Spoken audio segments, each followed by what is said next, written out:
it's interesting because June was the month that I won the title. June is also the month I was born. June is Cavernoma Awareness Month. Okay. And they celebrate it by wearing a red ribbon. And red is my favorite color. And red is the color of glove that you wear when you're the champion. You know, you wear the red gloves. And so I felt like it was destiny for me to kind of, you know, be a part of that. You know, it's my story. It is who I am. My name is Rafael Lovato. I'm 38 years old, and I'm a professional Brazilian Jiu-Jitsu and mixed martial arts teacher and fighter. Welcome to the Cellular Performance Institute podcast. I am your co-host, Ed Clay, with Scott Nelson. What's up? What's up? I'm glad you're Scotty finally my Too Hotty. co-host. Scotty Too Hotty. Scotty OTM. Host, co-host. I'm the host with the co-host. I don't know what you're supposed to say exactly. I don't know. Something like that. What's up, Rafael? Welcome back. What's going on, guys? Good to see you. Yeah. Good to be here. It's awesome that you're here. So how many times have you been here now? It's been a few times. This will be the third time with stem cells, and then I came once back in the days, back when it was still just mainly a cancer hospital, before CPI, just CHIPSA. That was probably 16-ish, I think, 2016-ish. It was when you were just getting started. Right at the beginning. Yeah. Right on. And now the last 2 years I've been here, and this year, this is my second time. Okay. And Scott, you guys have known each other for how long? Oh, we're going to date ourselves, man. I don't even remember when we first met. Oh, it's been over 20 years. Yeah. I was like 17. Yeah. 17, 18-ish. So it's been a long time. I was ordering tapes, like just the OTM tapes so I could watch stuff, try to learn, see what's going on in Brazil and all that. And I don't know if it was you or Gumby, but someone replied and was like, yo, we know you. We'd like to hook you up, send you some extra stuff. And I'm like, yeah, like, what do you want? I was like, everything. And you literally like sent me like every tape you had basically. And I remember telling my dad, we were so excited. We had this big box. I think he threw some shirts and stuff in there. And then we ran into each other at one of Ryan's tournaments, I believe, is where we officially met. And then it just kicked off from there. And next thing you know, I had OTM patches in all my gis, and then you started making your own gis, and that was my gi. Next thing you know, we're roomies in Brazil. Yeah, 100%. Yeah. Were you watching him from the time he was a young buck competing? I mean, for us, like for Gumby and I, back at the beginning of the on the mat days, was like we were always hawking to anybody that was an American that was out there doing it. It was such a different game back then. You know, there were so few Americans, and there's definitely way less support for the American guys, and so that's, we always wanted to be. We're an American company. We're Americans. We wanted to support the Americans, right? And stuff, just people. Anybody who we saw that caught our eye that was a gringo, we usually reach out to them. Most of them were already buying tapes from us, though. Yeah, the way you like gave access and made it easier, the connections, was so big. I mean, I'm from Oklahoma, so it's not like I had a bunch of Brazilians around me, OG black belts and stuff like that to learn from. I had to travel. I had to try to get knowledge and resources, and they were the spot. Like, that's how you did it. They were the connections, and the videotapes, and just being able to see they were the ones down there recording, or you were getting it from Pakita. Like, we needed that because no internet. Yeah, no YouTube. Yeah. We actually had the first downloadable Vale Tudo, wasn't MMA yet, and jiu-jitsu videos on the internet. They were 100. There was internet. There was internet, but it was dial-up. Yeah. And the video size was most of them we started out were 120 pixels by 60 pixels. And then we got excited when we bumped them up to the 240, 120. And you used to have to like hook your phone up to the internet, and wait for that whole video to download overnight and hope that it didn't crash. Yeah. Didn't you It was a have like the different time. first, like I remember seeing Macaco fight. Dude, was he on one of your videos? Oh yeah, we had a bunch of Macaco stuff up I used there. to love his videos because he was just such a wild, Yeah. savage animal. Well, I mean, when he fought Macaco. back in those Macaco. Sao Oh, yeah. Paulo Valley Tudos, we Yeah. had some of those up. No gloves, head kicks legal, head stomps legal. I mean, those fights, if you haven't seen what Jiu-Jitsu Valley Tudo MMA was back then in Brazil, it's Yeah. nothing compared to those fights Yeah. back then. Yeah. And that was probably for peanuts, you know, Yeah. what they were fighting for. Like, Couple reals. yeah. Yeah. It was wild. Full on. Remember the one? It was it was a guy from Shootbox, and the other guy bit his tongue, and there wow. was so much blood, but he kept fighting and I don't remember that. kept fighting, and then his corner threw the towel in, and then the referee took the towel, wiped the blood off of his And face, threw it back. and then stopped the fight after he threw the towel back in there. Who was it? It was Pele. Yeah. Pele's matches. Uh-huh. Yeah, Pele was wild too. That was another All the beast. shootbox guys Yeah. were super violent. Yeah. Super violent. Good way to Crazy. put it. Yeah. Oh, yeah. you've been down there training with those guys, Yeah. right? Yeah. Yeah. When I was fighting MMA, I was doing all my camps in Curitiba. I would spend 2 to 3 weeks there.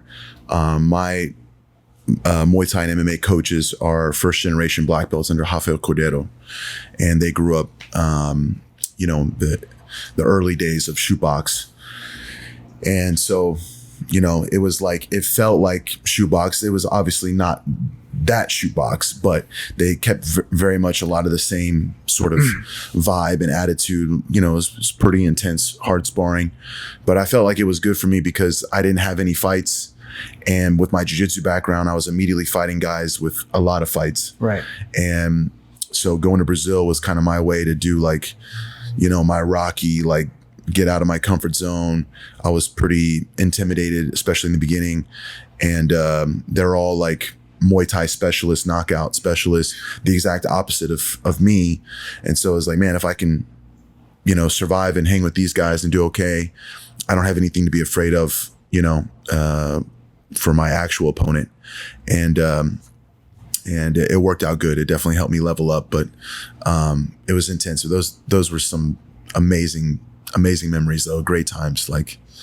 I really, really enjoyed it.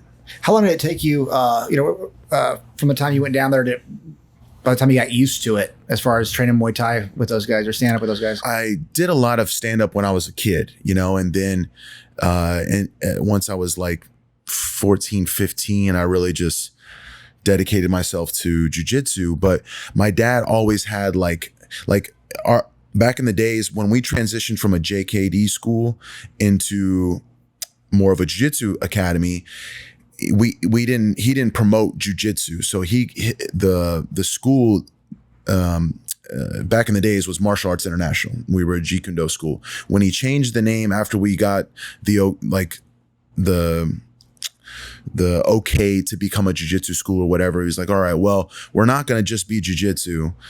And MMA wasn't what it is today. So he named the school Lovato School of Valley Tudo. Wow. And so growing up, that's really what I grew up in, was the majority of the years of the school before I took it over, it was a Valley Tudo school. And so he taught jiu-jitsu and Muay Thai and MMA basically all in the same class. So there was a beginner level and an advanced level, but you learned it all. And to get your blue belt in jiu-jitsu from my father, you also had to test and demonstrate your striking skills, spar in Muay Thai, then show your jiu-jitsu technique, spar in jiu-jitsu, and then we take the gis off and put on little gloves. And then at the end, you had to do full MMA sparring. And that's what I really grew up in. And so we had a fight team, and anyone that got their blue belt was a pretty good, like a regional MMA fighter, back in those days. Cause we were really giving them all the tools they needed. Now we didn't have a lot of students back then cause it was way more hardcore, not everyone wants to strike, but my dad said, well, I'm not putting a blue belt on anyone that can't handle themselves on a feet, he was very old school with that mindset. But so I did a lot of MMA, even when I was focused on jiu-jitsu, just helping our guys get ready for fights. And I mean, when I was 16, back in those days, like if someone came in with an attitude, my dad would be like, all right, put your gloves on, sign the waiver, fight my son. Right. You know, I used to be that kid, you know, the enforcer. And because I was so young, you know, it would make them feel bad, right? They lost to a kid.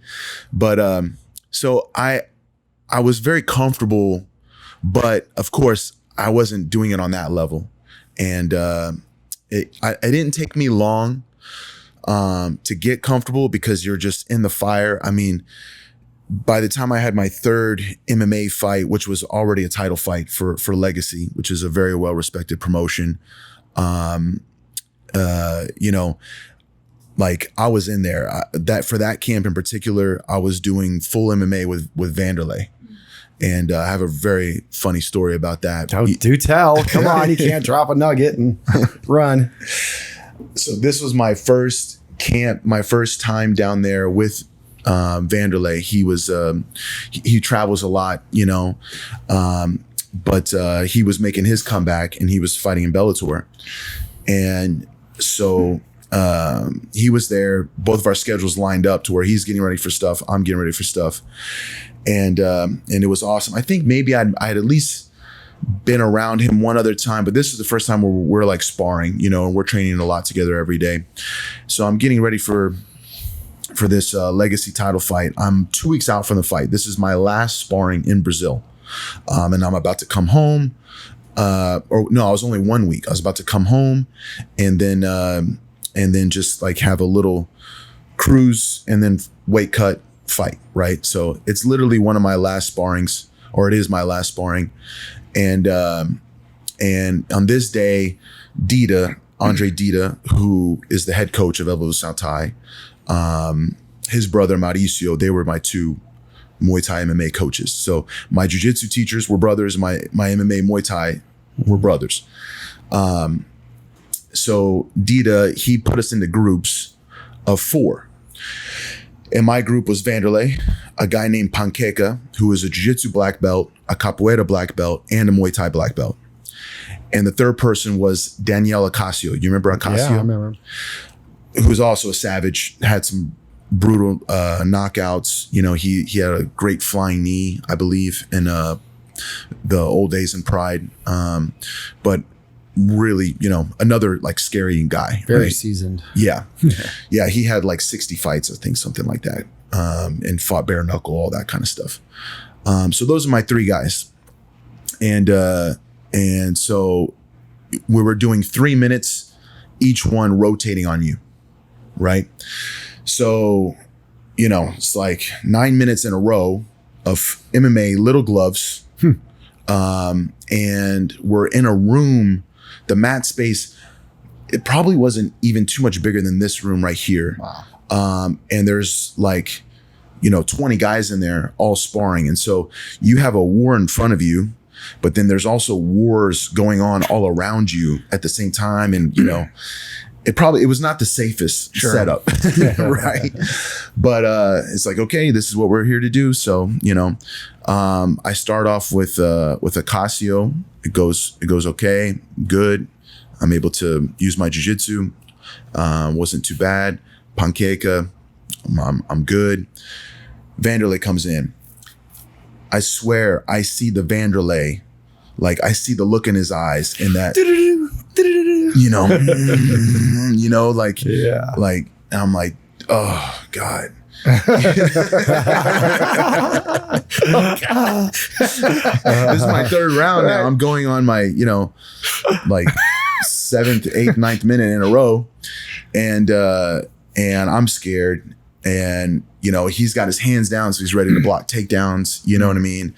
And and it's like this situation, and the whole team jokes about this. Like everyone jokes about this because no one wants to hit Vanderlay hard. Everyone has the utmost respect for him. He's a legend, and he really gives a lot to the team. Like he's so inspirational. He gave motivational speeches every single day. He was practicing with the team. You know, he's like their hero. He's our hero, you know? And And so no one wants to hit him hard. No one wants to go after him, but he will hit you hard, you know? And so then you have to you got to protect yourself. You know what I mean? Yeah. You got to like, okay. And so everyone jokes about it, and everyone would like, a bunch of the guys, oh yeah, Vanderlay cut me here. Vanderlay broke my nose. You know what I mean? I'm like, oh, great. So then I'm doing little glove, full MMA sparring with Vanderlay. And I'm like, okay, takedown, takedown, takedown, takedown, takedown. So I'm lucky to get in and put him down. I'm in side control. He grabs my head and boom, knees me in my head from bottom side control. Oh wow! And that's not legal, you know. We're down opponent. I'm a down opponent, and so I'm like, I say something like, no, like, você não pode fazer isso. I'm talking in Portuguese, and he's like, pride. So he's saying he wants to do pride rules. Oh, yeah. Vanderlay pride rules.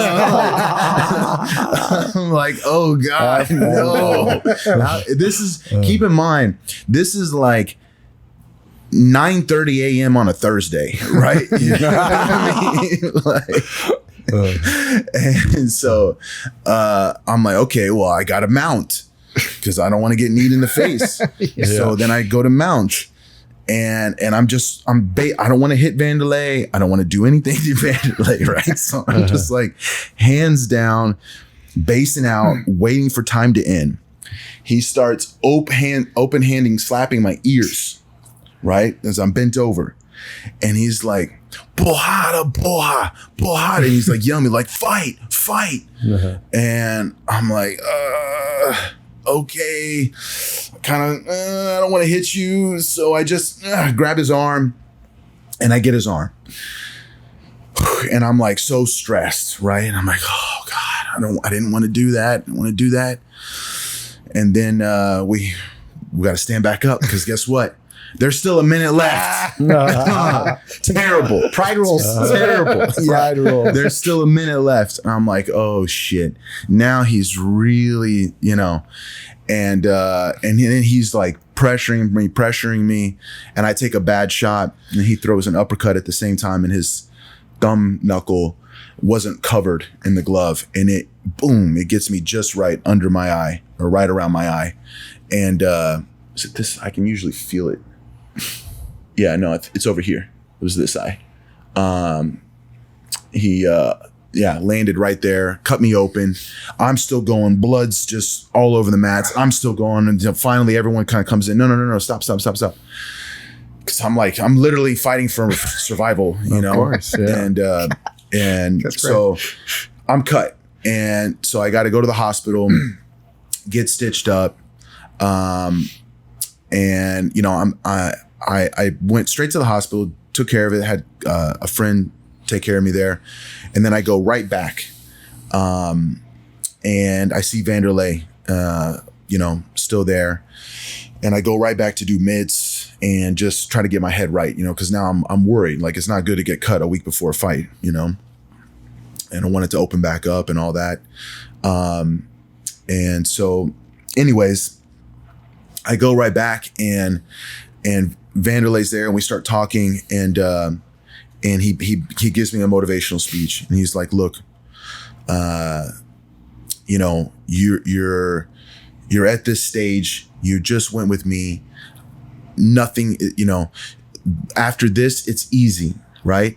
He's like, you know, you have nothing to be afraid of. He's telling me all these nice things, like you're going to be a great fighter. I can see it, you know, you're more than ready. And now I baptized you, you know. He's like, boom, boom. He does the cross, and he's like, just basically like, you know, you have nothing to fear. You absorbed my blows. You kept fighting, you know, and he was just very complimentary to me about the training. And then I immediately start working mitts with Dita, and I start telling Dita, you know, man, I'm really proud of this. Like, how many? Well, there's probably a million people that could say they have a scar from Vanderlay, all the people he's beat up, but it's like, this means a lot to me, because I was a jiu-jitsu guy. I didn't have to fight MMA, but I wanted to challenge myself. I put myself in this situation in Curitiba to be around all these monsters, You know, I spar with Vanderlay. He cut me open. You know, it's like I'm pretty proud of it actually. And you know, every day I get to look in the mirror and I can see a little piece of Vanderlay right there, you know. And so he loved it, and it was actually a good vibe. And I won the fight by TKO in the second round. Nice. So Nice. That is a thing, like what he's talking about there too. Like Vanderlay, you know, he's pushing and a little crazy.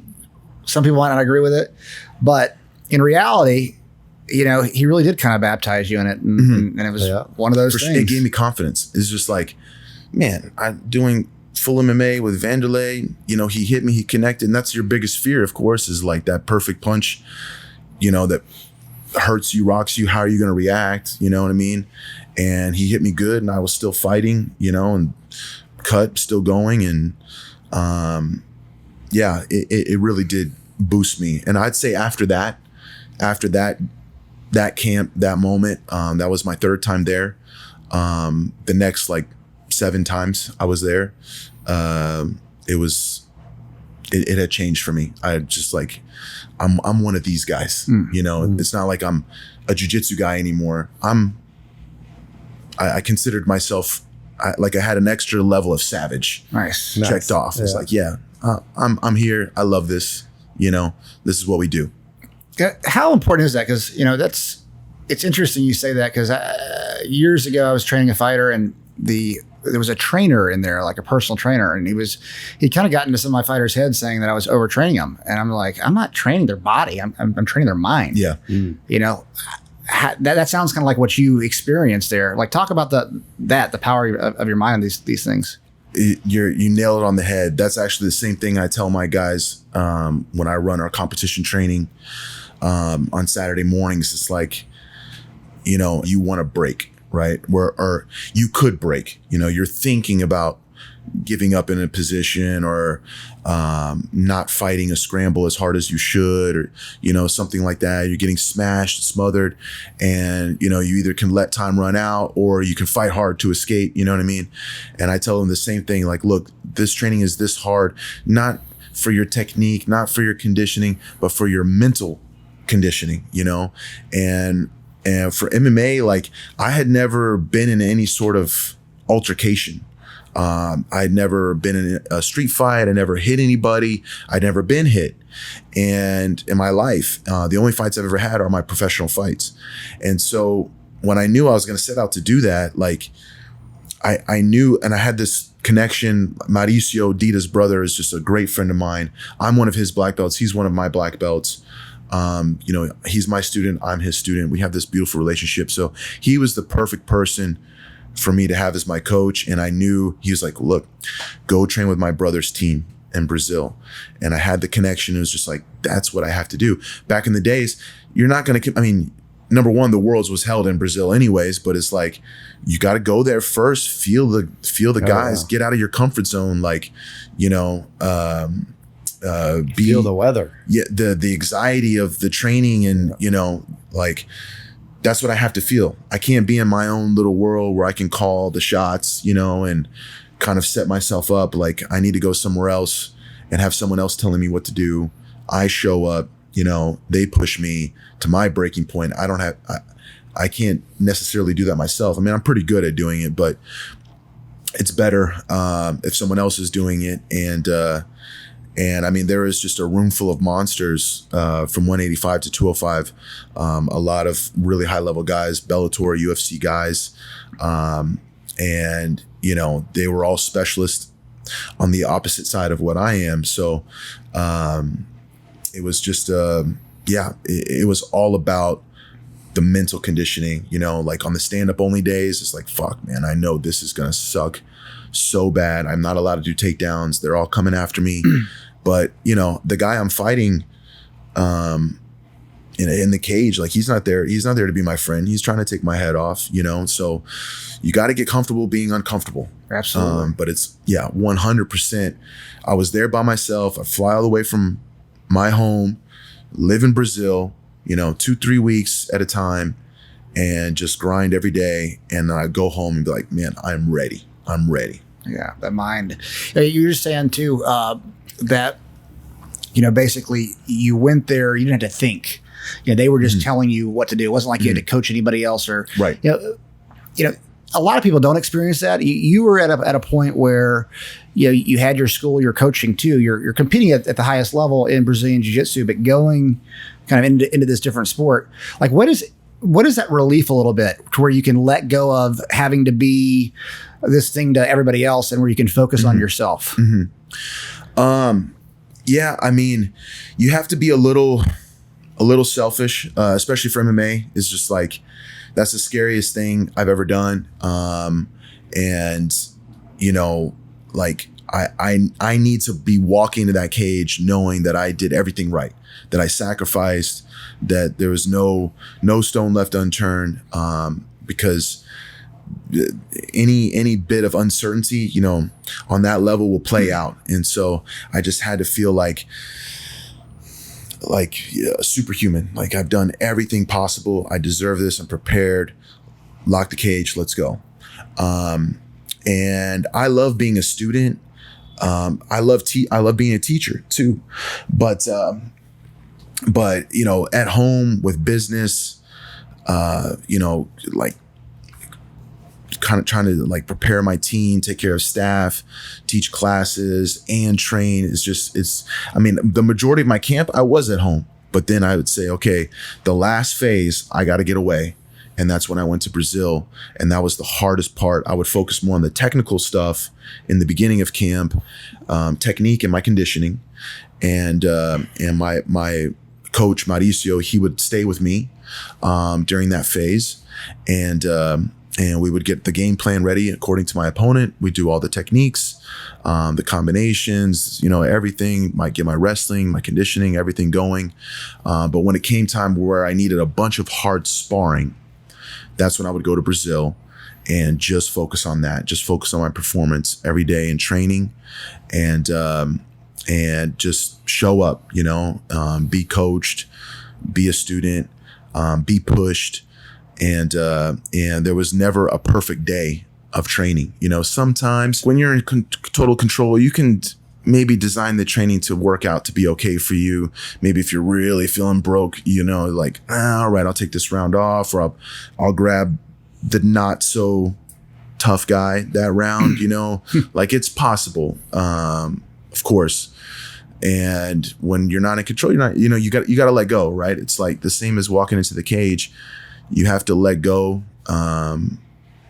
just be free, be positive, and deal with whatever comes your way. And that's what I liked about going down there, is I had no control. I'm letting go. I'm going to get pushed. The time that I'm most tired might be the time that Vanderlay comes in, or whoever, and it is what it is. And it's survival and the mental. But I love being a student. I love when I can, like, nowadays, getting ready for ADCC, I've been going to OU and wrestling with the wrestling team there. I have a good friend who's one of the coaches. He's also one of my students in jiu-jitsu. We've been exchanging with each other, and those are my favorite practices of the week, because I drive like an hour to go to Norman, and I show up. I'm just one of the guys. Well, not quite. Everyone in there is 20 years old, and I'm 39. So I'm not quite just one of the guys, but I'm in there just listening, being coached, being pushed, and I'm just doing the practice. And I feel like even just that hour-long drive, it's like a little bit of extra sacrifice. It gets me pumped up.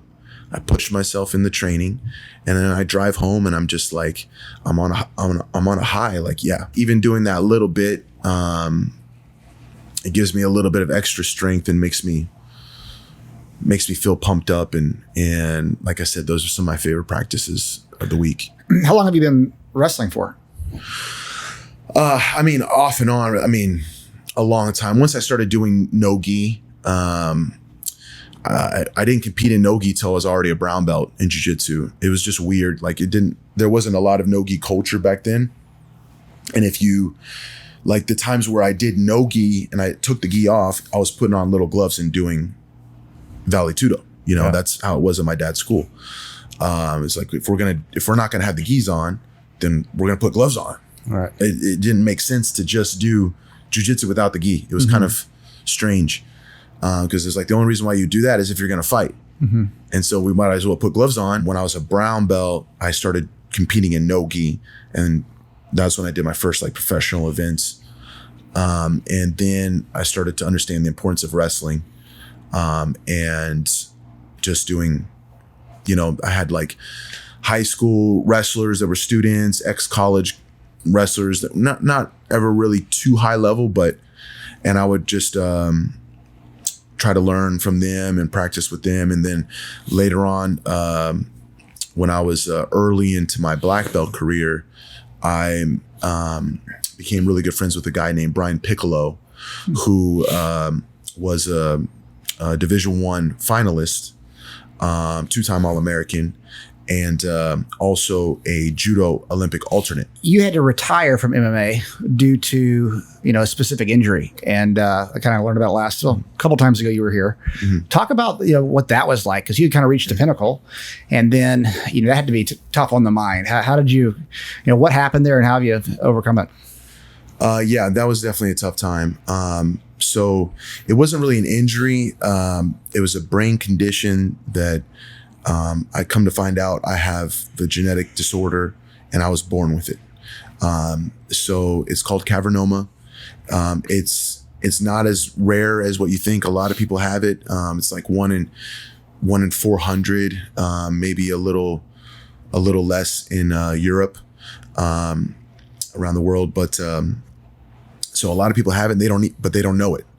They don't know until they do something like my situation, where they were required to get a scan, or they had something that led them to get a scan, or they're suffering from symptoms and having issues, and then a doctor says, "Oh, we should take a look at your brain," But yeah, so I had no idea what it was. It was for the world title fight for Bellator.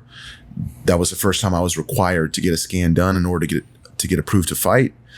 And then they saw my brain and they were like, this doesn't look good. We don't think you should be fighting. And I'm like, okay, so are you going to sign my paper or not? I'm like, I didn't understand the whole magnitude of it at first. It was just like something I was just checking off the list. I didn't realize, oh man, something is, this is a big deal, right? And then I started doing research, and it was actually right when I was on my way to Brazil. Literally the next day, I did my scan at home. The next day I was flying to Brazil, and I'm like Googling and, starting to read stuff, and I'm getting really concerned because I'm just reading up all these like kind of horror stories of kids who have to have multiple brain surgeries, people becoming paralyzed, going into coma because of my condition. And so number one, I'm like scared of my own personal health. And number two, I'm 6 weeks away from the biggest fight of my life, which was like a life goal, something that I'd worked so long for. And I don't know, number one, if I can do it, if it's safe to do it, are they going to approve me to do it, this whole thing. And long story short, after a month of seeing doctors and talking to people and talking, to the commission and everything, I was able to get approved to fight. It was the worst camp of my life. You imagine every day you're training for something and you might not even know if you're going to get to do it or not.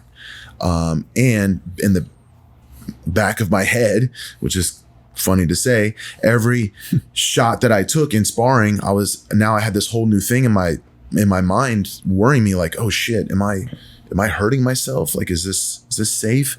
Now I don't know anymore. I mean, of course we all accept a certain amount of risk, sure, right? But this is something that, now is my risk. Did it multiply? And I don't understand it. So worst camp ever, but I knew I had to do that fight, managed to win the fight. Like I said, got approved 2 weeks before, and it was a whole thing. And it was one of the best, if not the best night of my career. And after that, the European Commission, because the title fight was in London, one of the doctors on their board or whatever, he kept studying and doing research and looking at my scans, and they did, I guess, some sort of like discussion with other doctors on a board out there, and they decided that he said, you should not have fought. We will not approve you to fight here anymore in the future, and you should definitely 100% retire. And I'm like, okay, cool. Thanks for that great call, you know. And I had already signed to do the rematch in California. And so I tell Bellator, look, I just got this call from Europe. I'm really concerned that California is not going to approve me.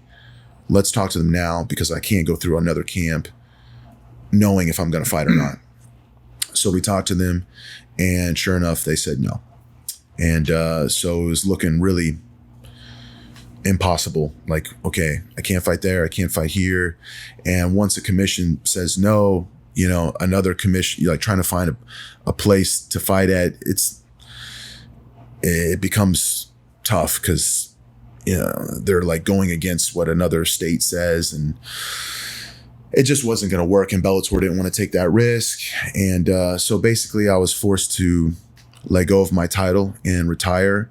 I spent a year and a half doing like different doctor visits and gathering more data, doing more tests and all this stuff for a hearing with the commission to hopefully get approved. Spent a lot of money and talked to a lot of doctors. I went to the Cleveland Clinic in Las Vegas. I was at UCLA. I actually saw a doctor who used to be on the athletic commission. And the hard part was all of them said that there is no data that confirms head trauma is going to make it worse.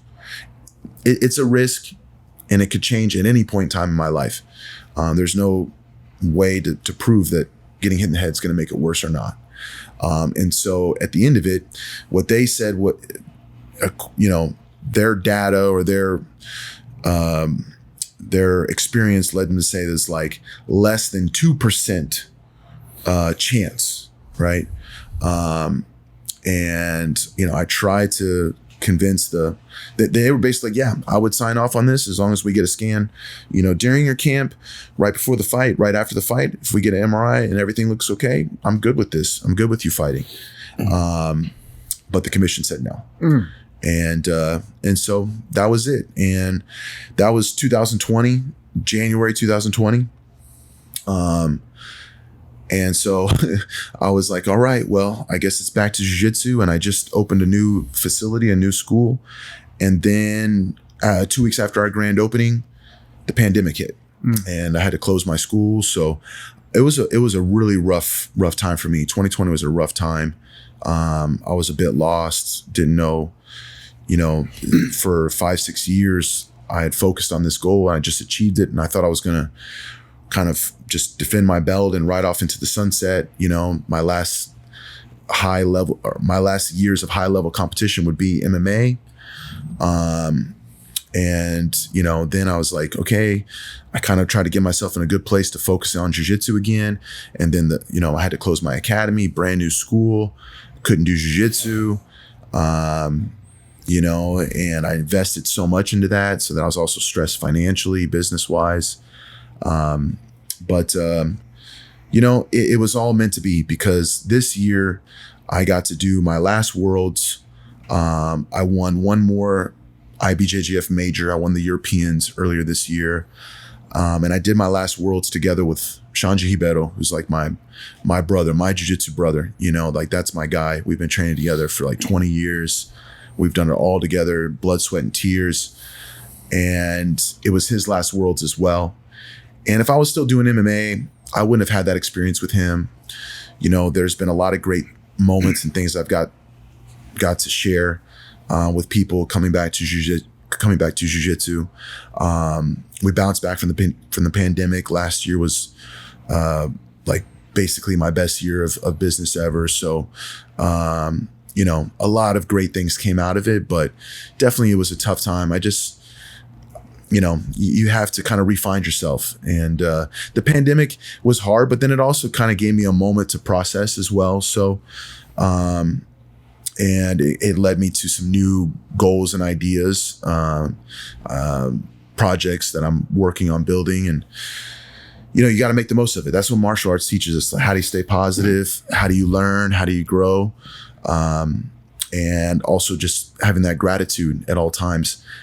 I'm very grateful because I know there are people out there with my condition who are suffering. Mm-hmm. And so I'm extra grateful for my health, that yes, I have it, but besides for retiring, it didn't really, it's not hurting me, Sure. And so I've gotten involved with the Angioma Alliance, who's the #1 research group that studies to find a cure for Cavernoma, and they help people who are suffering from Cavernoma.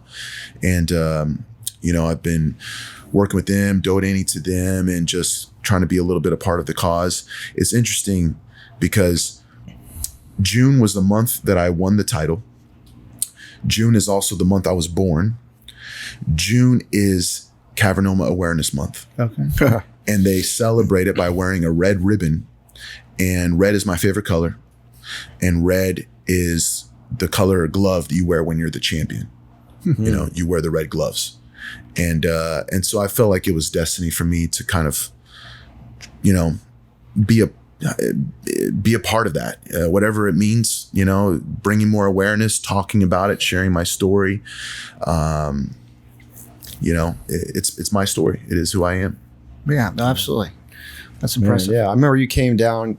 Maybe the second time you came here was kind of right after pandemic. You figured some of that stuff out in early 21. Early 21, yeah. Yeah. You did your shoulder, right? Yes. Yeah. And I did it again in 22. 22. Yeah, this year. Both of them, right? This time was both of them. Both of them. Yeah. Yeah. And then that's when I won the Europeans. I came here in January, got treated up. February, I went out to Rome, and I won. Won Europeans. Yeah. Oh. And then the first time I won Europeans was 2007. And then this last time was 2022. I was one of the oldest guys to ever win a major. And it was 15 years apart from my first to my last. What's it like going from being considered one of the young bucks, superstars, guys like 15 beating up grown men, to now you're the old guy? Yeah. It's cool. It's cool. So many times I compete against somebody and, they talk to me afterwards and they're like, I've been watching you since I was in 3rd grade, since I started jiu-jitsu 20 years ago, I watched you win the worlds or something, something like that. And it's cool. It's cool to really feel like I made my mark and I can feel my impact because now I've been a black belt for 18 years. And so that's literally the time for someone to grow up and become an adult, and if they started young, they've been watching me practically their whole life. They're 4 or 5 years old. Now they're 22, 23 years old. I've been a black belt that whole time. And I'm still there, it's coming to an end. Competing against these kids, it's getting tougher and tougher. But, it's something where at this stage of my life, I feel just even more grateful for it all, just the journey, the relationships, the people that have been with me along the way. And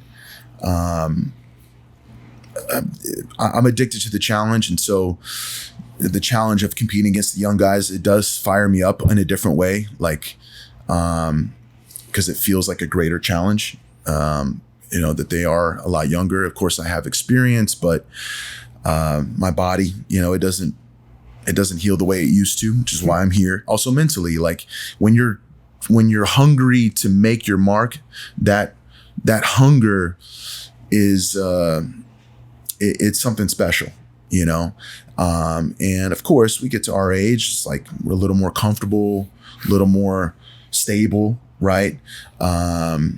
Injuries take longer to heal. You're like, maybe I should tap early this time. Yeah. And you have a lot of other responsibilities too. You have families, you have business, you have a lot of things on your plate.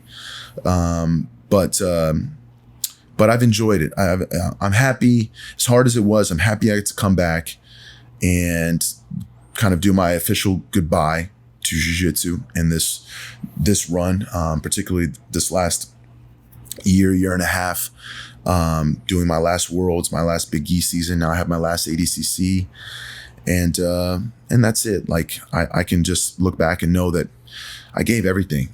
I gave everything. Literally, I'm about to be 40 years old, and my whole life has been martial arts and competition. Yeah. How is the body these days? I mean, we talked about it a little bit. Good. I had a little minor injury that was a scary, I thought could be a major thing at first, not too long ago, which is particularly why I came here, but it's healing really well. And we're just doing some IV stem cells to kind of keep boosting that healing. And I'm only 3 weeks away from ADCC, so I didn't want to hit any joints this time around, so I can just get right back to training and not be too sore. But overall, pretty good.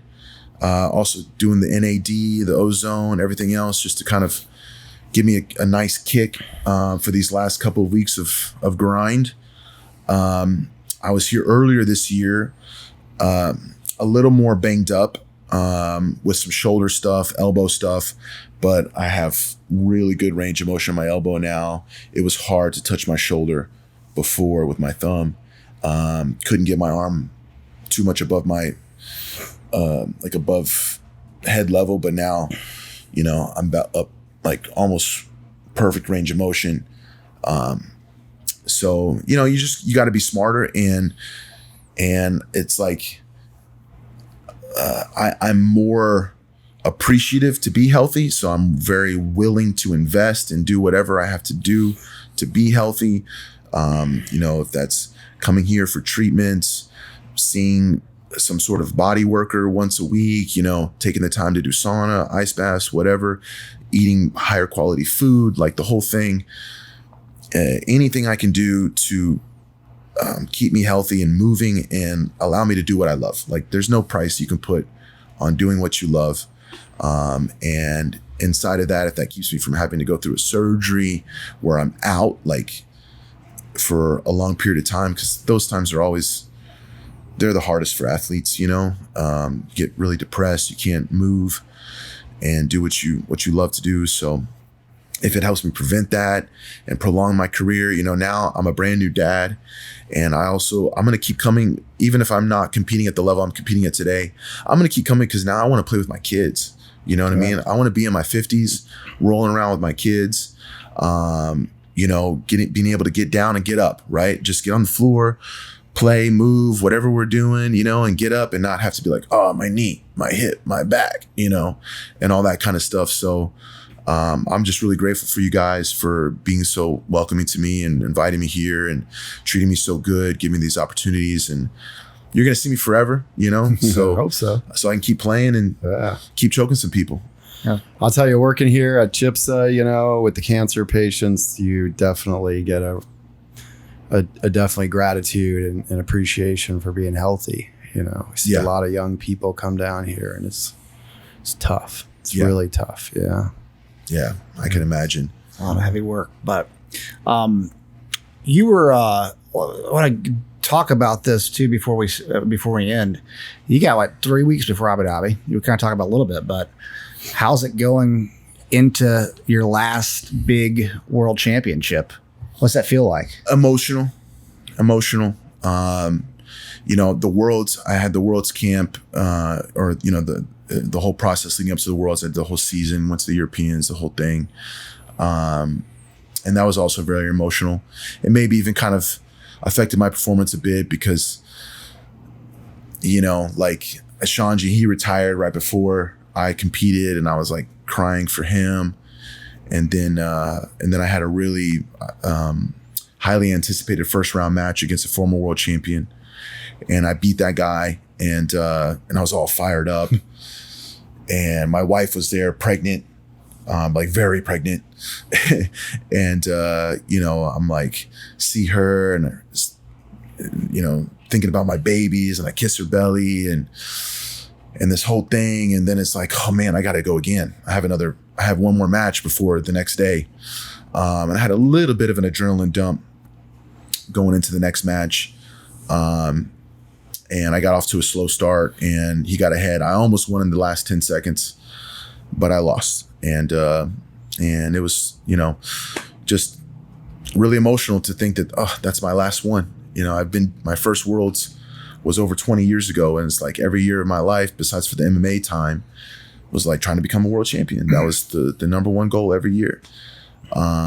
And then ADCC, this is my 7th ADCC. The first one I did was in 2007. Yeah. Wow.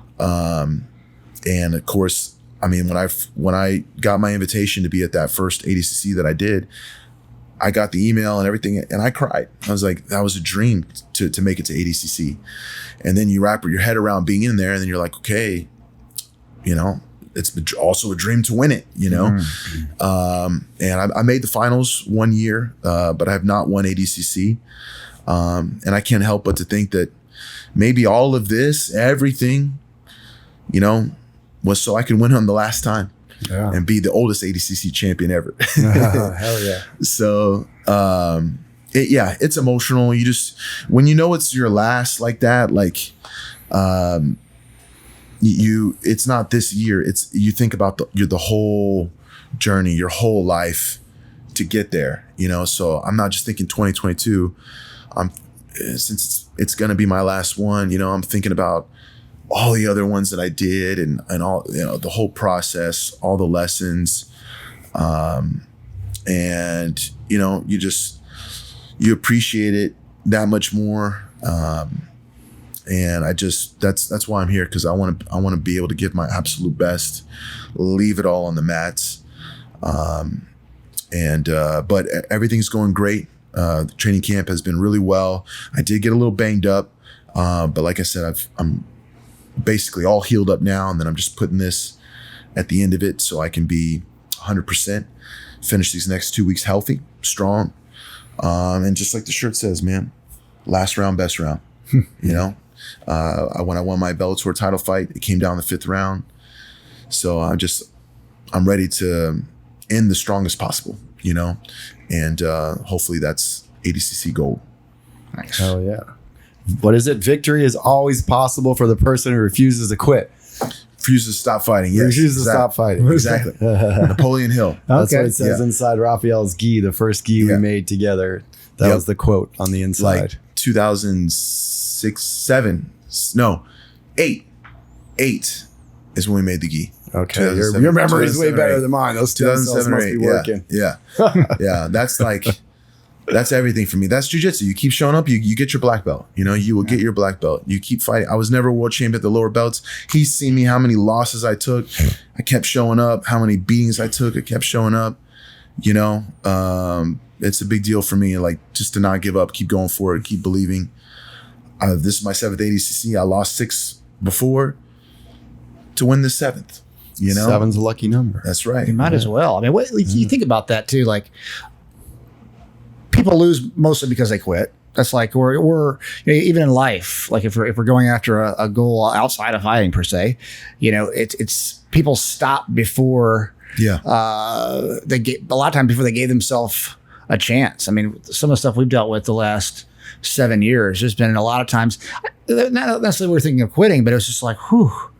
Got to keep going, got to keep grinding. And I think that's like the difference when I hear you talk. It's like, that's what it is. You're like, oh, this is the goal. Perseverance is the key. And, do what I got to do, work as hard as I've got to work to reach that. Yeah. Yeah. One of the other quotes, real similar, is just like, your greatest achievements are usually one step beyond your greatest failure. So it's like, Einstein, 10,000 times, like if he would have quit 9,999, he would have missed it, And so it's like, there's always a chance. And even if it doesn't happen, knowing that you gave your best, I always find that it led me somewhere else even greater, there's always a reason. And sometimes you can't see it right there. You ask, well, why did this happen to me? Why did I have that brain condition and then time passes and it brings you to a new place. And then you realize, oh, that's why. You know, there's never been anything in my life where I can't look back and look at it with a positive attitude about it. You know, it all makes you who you are today. You're here. You survived your worst days. You are who you are today. And so I just think that there's never anything that doesn't lead to something greater. Even if you feel like you failed, you fell short of your goal.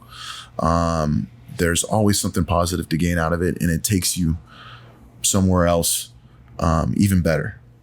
Awesome. Well, I know I look forward to seeing what you do after this career is over here in a couple of weeks. And but first, we're going to see you at Abu Dhabi. That's right. Yes. And you'll see me in the old man divisions till I'm in a wheelchair.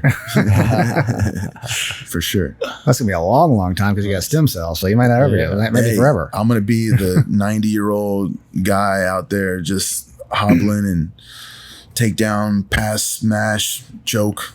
Love it. I am a little mad at you though, because you did so well after your stem cells. You're like, look, it's only 7 days. And then people come down here, well, Lovato felt great in 7 days. Like, wow, I'm on day 8. How come I'm not?